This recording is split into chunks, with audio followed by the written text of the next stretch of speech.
বনফুত বঞ্জিয়া খাওয়া দেখো মাসি বাসাত মাছ তুলিছি দেখলাম মাছগুন তাজা আছে দেখো রক্ত ভরের মাছে দি শীতের ফুলকপি দিয়া আর টমেটো দিয়া রান্না করবো দেখবা না তাজা সবজি দিয়া রুই মাছ ফুলকপি টমেটো দিয়ে রান্না করলে কত স্বাদ লাগে। এখন মাসি মাছগুনটা বানাইলেই দেখো বাবা অকল মাছ কাটিয়া সুন্দর করে আমি দইয়া লইয়াছি। ও দেখো আমি ফুলকপি লই আইছি আর টমেটো আর আলু দিয়া আজকে মাসে রান্না করবো। নতুন ফুলকপি তো খুবই স্বাদ লাগে, কয়দিন পরে ফুলকপি আর স্বাদ লাগতো না রে বাবা এখন। এখন আমি সবজিগুনটা কাটিলাই মাসির সাথে থাকো দেখো।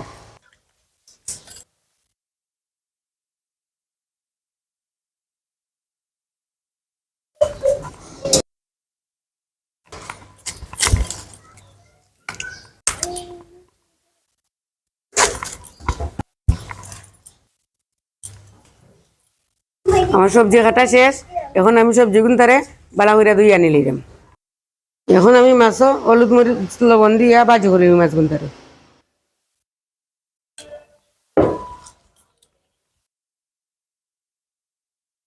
এখন আমি মাছের গাত সুন্দর করে মশলা গুনতে লাগাইলিম। যে বাতাস চালাইছে কিলান যে রান্না করবো চুলা তাগুন তা কই না।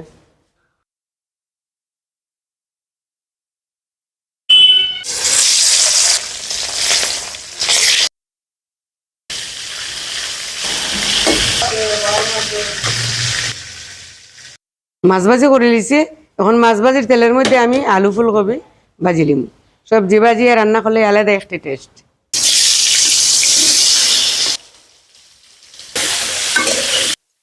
আমার আলুটা ভাজি হয়ে গেছে, এখন আমি লামাই দিলাম।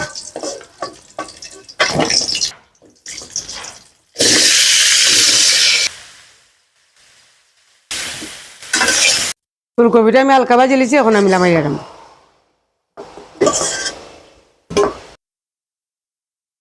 এখন আমি পেঁয়াজ দিয়া তরকারিটা সোমবার দিলাম। সোমবার পেঁয়াজটা কত হুকা ভাজি হয়ে গেছে, এখন আমি 1 চামচ পেঁয়াজ বাটা দিলাম। পেঁয়াজের কাঁচা গন্ধটা গেছে কি, এখন আমি বাটা 2 চামচ জিরা দিলাম। মশলা যাতে না পুড়ে আমি সামান্য পরিমাণে জল দিলাম। এখন পরিমাণ মতো হলুদ মরিচ দিলাম। মশলাটা আমি একটু সুন্দর করে কষাই নিব। মশলাটা কষানো হয়ে গেছে, এখন আমি আলু দিলাম।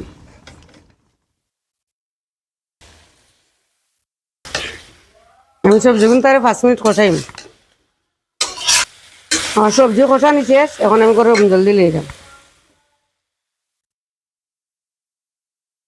তরকারিতে আমি লবণ দিছি না, এখন পরিমাণ মতো লবণ দিলাম। তরকারি আমার উত্তরানি উঠে গেছে, এখন আমি মাছগুনটা দিলাম। এখন আমি 5টা মিনিট তরকারি গুড়িয়া দিলাম। ফুলকপি আর আলু তো আমার আগেরই ভাজা। গঞ্জি বইব তো কল দেখো মাছির তরকারি রান্না কমপ্লিট। দেখো সান সুন্দর লাগেনি কালারটা। এখন মাছিয়ে ধনিয়া পাতা কাঁচামরিচ দিয়া 1 মিনিট জাল দিয়া লামাই দিম। বঞ্জিরা আজকে আমি রান্না করতে পারলাম না, যে বাতাস দিয়ে আর তো তাল দিয়ে আমি আজকে দিছি বাতাস আটকাইলাম। ফুলকপি আলু টমেটো দিয়ে আমার রুই মাছ রান্না কমপ্লিট। এখন মাছি একটু লইয়া খাইয়া দেখি বাবা কিরকম রান্না করলাম।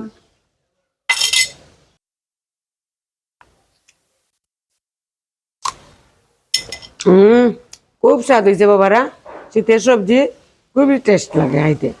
বঞ্জি বনবু তো কল সবাই ভালো থাকো সুস্থ থাকো, মাসির পাশে থাকিও। টাটা।